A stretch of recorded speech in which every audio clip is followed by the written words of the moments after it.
Have you ever got that gut punch of a pink slip? Well, right now, job cuts in the USA have blown past 1 million. That's not just a flashing red light for workers staring down the barrel. It's the kind of number that makes you wonder if the whole damn economy is about to take a very hard turn for the worse. We're going to talk about some bearish shit today. Okay, bears don't just shit in the woods. Apparently they shit on the internet too. So let's get into it.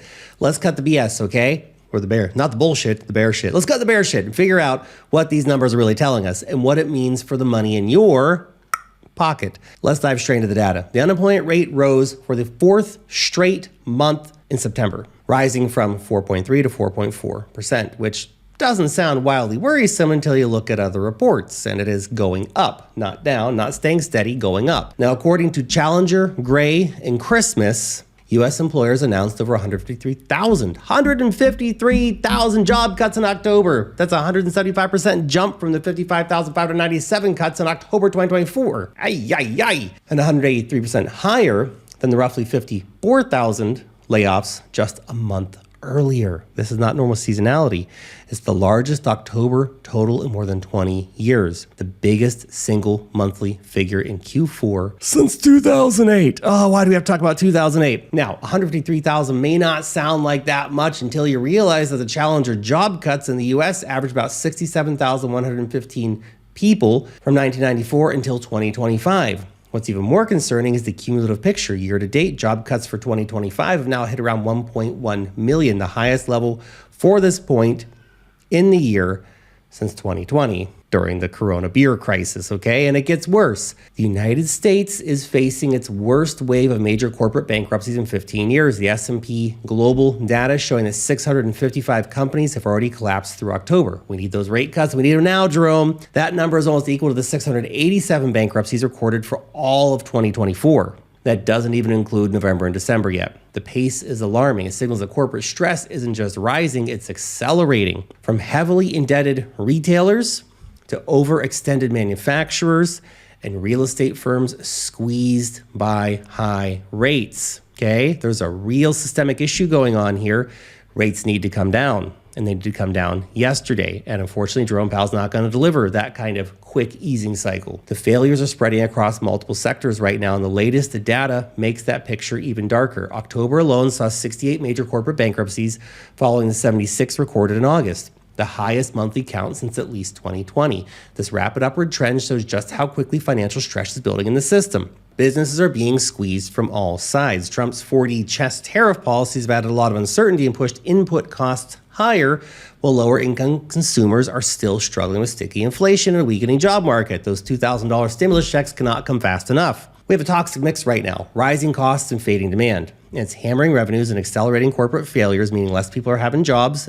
Combine that with AI, which is taking people's jobs, it's a real problem. Ultimately, all this trickles down to the workers on the payroll, which means layoffs rise. Before we get into the next part of the conversation, and it's wildly important, so please stay tuned. Guys, if you're trading Bitcoin, Ethereum, XRP, Solana, you got to get yourselves an account over on BitUno because it is the hottest exchange in 2025 in crypto, one of the fastest growing exchanges. They got the deep liquidity. They got the coins you want to trade. Long the rips, short the dips, able to anyone, anywhere. That's you. Plus, they have insane bonuses on right now, okay? It was so popular last month we did it. We're doing it again this month because you guys have been loving this promotion so much, okay? So here it is. Wild deposit bonus. They put in $1,000, they give me back 200, okay? 2,400. In fact, it goes all the way up to insane whale bonus. Like you put in 20K, get 2K back, 50K, get 5K, and you put in 100K, or give you 10K cash back, man. These are crazy deals. Link down below. Go check it out. Okay, look, so the current situation is kind of a chicken and egg situation. Companies rely on consumers to buy goods and services, but consumers rely on stable jobs to keep spending and buying those goods and services. Right now, the balance is tipping dangerously. Millions of Americans are already feeling the squeeze. In fact, they have been for years, okay? The Biden economy is not a great economy. Subprime car owners, those with credit scores between 501 and 600, are struggling to keep up with their auto payments, with 6.65% at least 60 days past due in October. That's the steepest rise in over 30 years, according to Fitch Ratings anyway. Student borrowers on the brink as well. Everybody's on the fucking brink except the top 10%. Student borrowers on the brink since the post-pandemic relief period ended in fall 24. Millions have fallen behind on their payments, facing what experts are calling a default cliff. The combined weight of auto and student debt, it's not just a personal hardship, it is a signal that consumer spending is under pressure. And that is the engine of the U.S. economy. and it could slow very sharply in the months ahead unless something changes fast. In short, the stress isn't confined to boardrooms or corporate balance sheets. It's hitting consumers where it hurts most, in the pocket.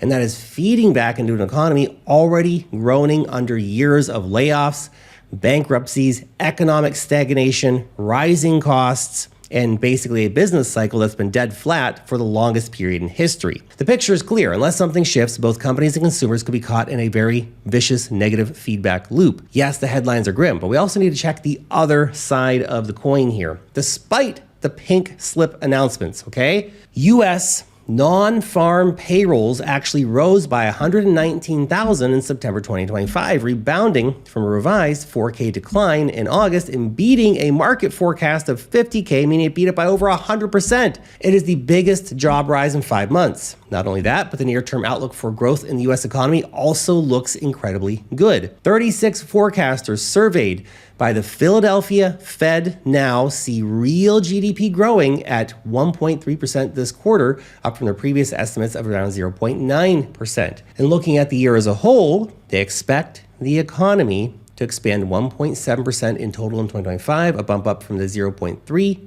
points from just a few months ago. So yeah, things are not exactly booming, but things are also not on the edge of total chaos. But we do have worrying signs showing up. Okay, the trend is pointing up in terms of overall economic growth, but jobs data remains very concerning, which is why the Fed's going to keep cutting. Supporting that view, the Atlanta's Fed's GDP Now tracker estimates Q3 real GDP is expanding at 3.9% annualized rate, will slightly down from over 4%. It's still a healthy pace, and it follows a second quarter that came in stronger than previously estimated, thanks to solid consumer spending and business investment. Together, this shows that even amid sector-specific stress, overall economic activity remains robust, and we have to look at the data in a nuanced way, which is exactly what we're doing in this video. You can take one side of the story and say the sky is falling, and the other side of the story says, well, hold on there, Chicken Little. Meanwhile, rate cuts on the horizon, okay? Borrowing costs will fall.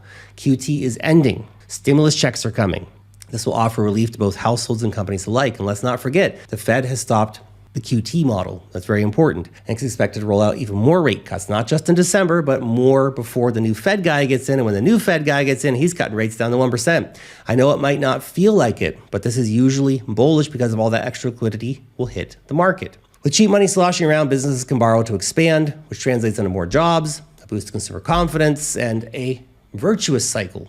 There are concerns. Elevated job cuts and bankruptcies are definitely a red flag right now. We need to keep a very close eye on this situation. The labor market and companies are under stress. But before you hit the panic button, the broader data is actually telling a much more nuanced story. Job growth is still happening in key sectors. GDP forecasts are holding up, and rate cuts could make borrowing much cheaper, fueling business expansion. In short, the U.S. economy is not collapsing, and so far there is no recession on the horizon.